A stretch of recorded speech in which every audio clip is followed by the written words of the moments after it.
How do you envision your role in the position contributing to the overall mission of Open Arms?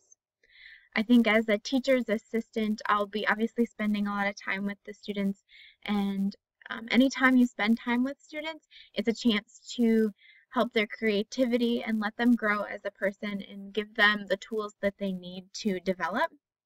Um, that every chance that you get is a way to encourage their development. How would you go about establishing your credibility with the team? I think sincerity goes a long way when trying to be credible. People notice when you make an effort to be on time, when you care about the kids, when you care about their lives, and when you're professional with the parents and you're patient with the students. I think that shows a lot of responsibility and just the fact that you care.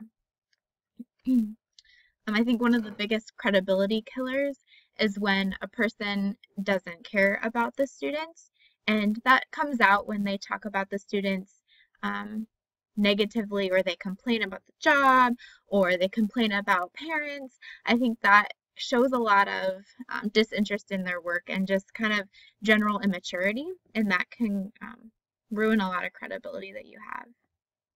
Can you describe a situation where your work was criticized? As a waitress, there's always that person that isn't satisfied with what you're serving them, or just isn't content with what's going on. One in particular, I served her breakfast with eggs, and she didn't think it came with eggs, and she was very frustrated and very unhappy that there were eggs in her order. And to be honest, I was a little frustrated, and but I didn't let that show. I made sure to be polite and to ask how I could make this right in her eyes, and I just kind of went about just being overly kind to her, and I think that made a big difference, because by the end of the time that she left, she was content and happy and pleased with her service. So I think criticism is what you make it. What irritates you about other people, and how have you handled it?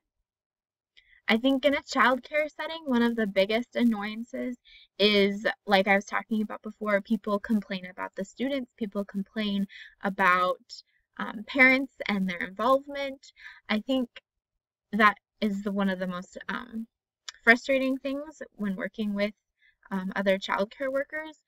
In the past, I've kind of tried to avoid people with that mentality that just aren't really in it for the kids, and I think a good way to handle that is, in those moments where those conversations are coming up, is to just input something positive, something that happened that day, something good that a child did, or an interaction that you had with a parent, something along those lines that just kind of refocuses the conversation back to why you're here and why you're working and what it's all about. What can you offer that others can't? I think what I bring to the table is just my unique experiences with children. I think I've worked with children in a lot of different platforms, from being in school, from working in a Bible camp with them, and also more one-on-one as a babysitter and a nanny. And just seeing children from this perspective, it's helped me to see just how each child is so unique and has their own story to tell. And I think that bringing that to the table just gives me good insight into working with children and what Open Arms is all about. If you could choose any superhero power, what would it be and why? My answer would definitely have to be healing. In all the time that I've worked with kids, I've seen a lot of issues come about by just past hurts and pain, and just issues that have come up from emotional trouble or broken homes or abuse and neglect, and those things get in the way of a child's uniqueness and creativity, and it hurts them because it makes them grow up, if you want to say that, before they're ready, and they suffer with a lot of those issues. And I think if I could have a super pure power, I would love to heal those hurts and help them move past that, and to just kind of learn to embrace who they're supposed to be. A carefree child that has the ability to grow up safe, loved, and free.